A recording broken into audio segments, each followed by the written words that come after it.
In the last video, we set up some drivers. In this video, I'm going to show you the structure of a job within WeDispatch.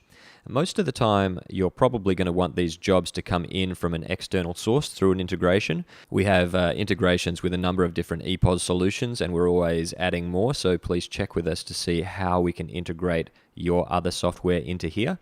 But for just getting started and testing things out, and for this demo purpose, we can also just create a job manually in the system. And so that's what I'm going to do. You usually create it here, or you can click here for your first job. And what I'm going to do is actually click this Add More Job Details so we get all of the options and you can see how it works.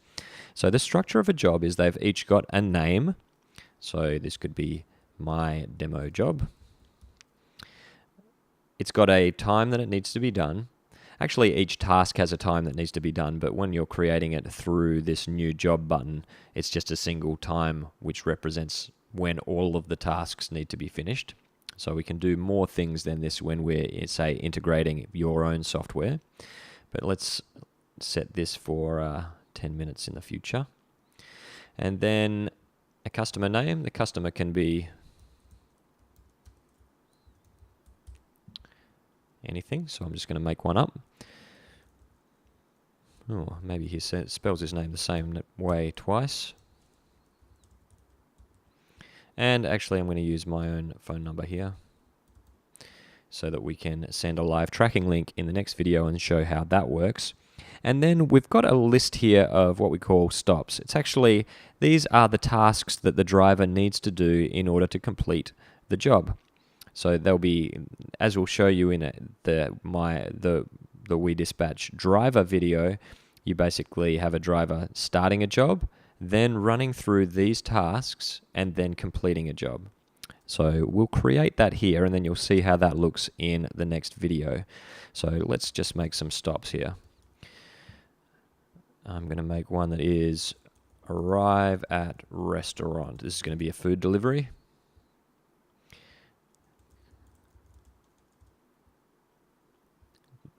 This is going to be complete the pickup. Another one for, this might be the customer location.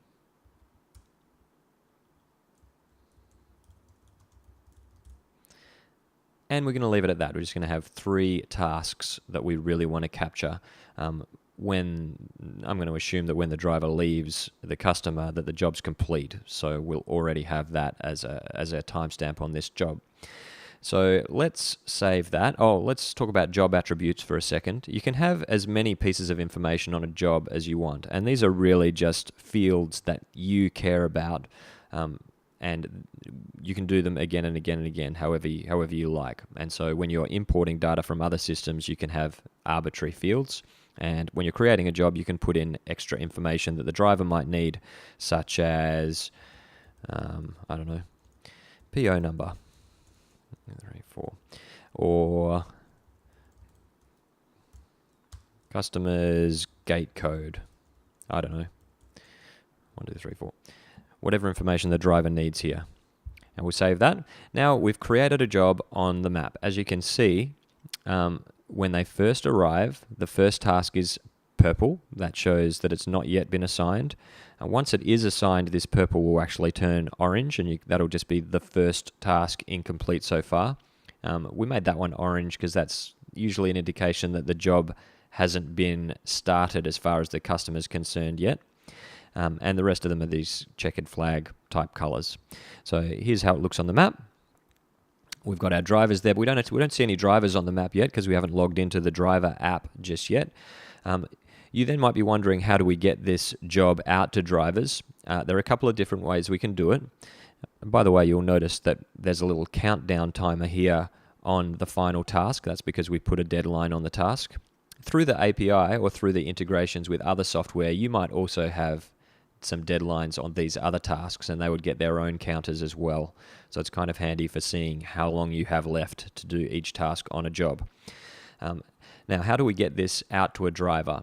It either can happen automatically, where WeDispatch will use whatever your preferences are to offer out the jobs to specific drivers, or you can do it manually by clicking assign.